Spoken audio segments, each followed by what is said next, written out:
Good morning everybody, welcome to the first of a couple of videos that I want to talk a little bit more about Seemore putters. I sell them, I fit them, I use them, and I think they're an absolutely fantastic product. If you're thinking about getting fitted for a driver and spending £450, then you really ought to be thinking about getting fitted for a putter. Now, I'm going to go through a little bit more in depth about what Seemore putters are about, which is the rifle scope technology, which is all about hiding the red dot at the back of the putter here with the black part of the shaft and getting the black part of the shaft in between the two parallel white lines. So it's all about hiding that red dot. So I'm going to talk a little bit about the history in a minute, and then I'm going to finish off with a couple of little tips to really round up the video with. In the next video, I'm going to talk a little bit more about the actual models that Seemore do and go into a little bit more about the training and setup of what Seemore really believe in, and so do I. So I hope you enjoy it. Thanks very much. And it's only a brief history, this. It was designed by a Southern California teaching pro called Jim Weeks. He came up with the idea and got it started, and it all became really a little bit more in the public eye when someone called Payne Stewart, who was a fantastic tour pro back in the 90s, and Payne was really struggling with his putting, and his caddy Mike Hicks was using one of these, and his very close friend Pat O'Brien was also using a Seemore putter, and really said to Payne, look, why don't you use one of these? It gets you set up better, you're struggling. Well, he did.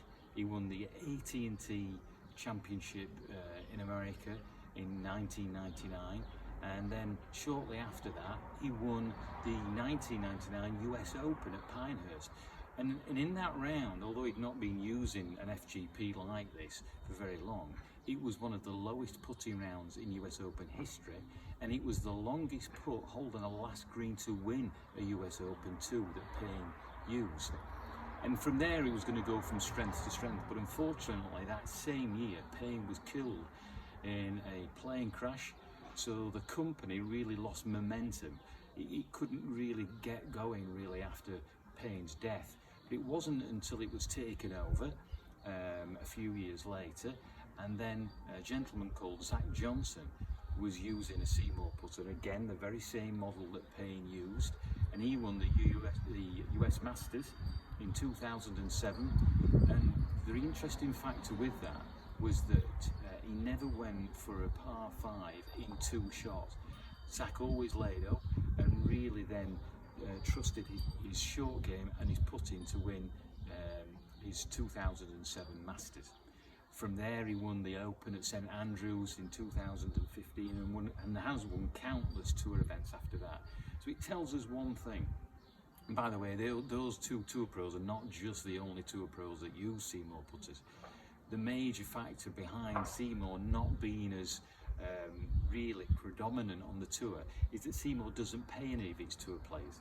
A lot of the tour players on there are all contracted to either play 12 or 14 clubs from the company that they are being contracted by.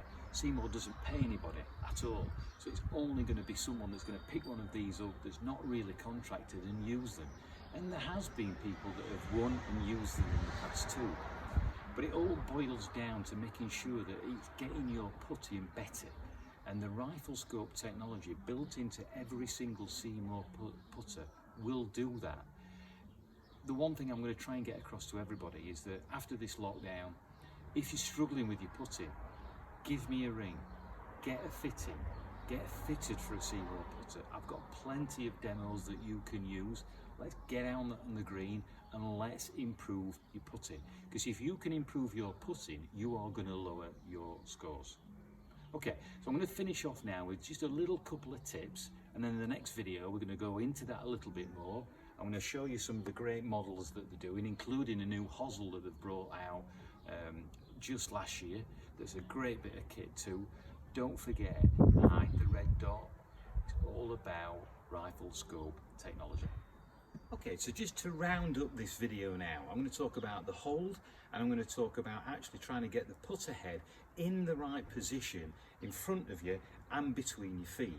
So when I'm taking a hold of the putter, and this is my feeling, is to try and get the fingers underneath the grip. I like to use a thinner grip. Why? Because I feel I can get more feel through my hands.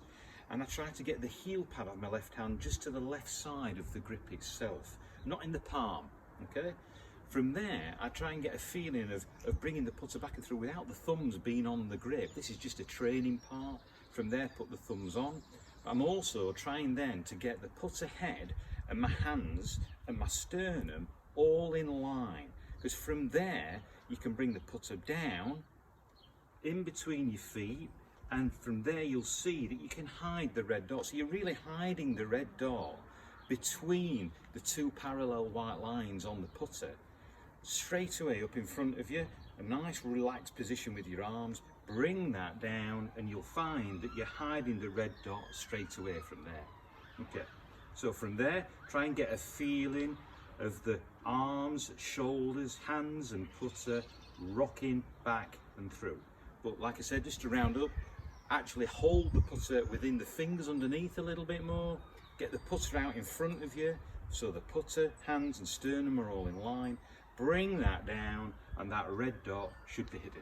So I hope you've enjoyed that. I'm going to go a little bit more in depth into the other parts of using a Seemore putter. But don't forget, it's all about hiding that red dot. Take care. Thanks very much, everybody.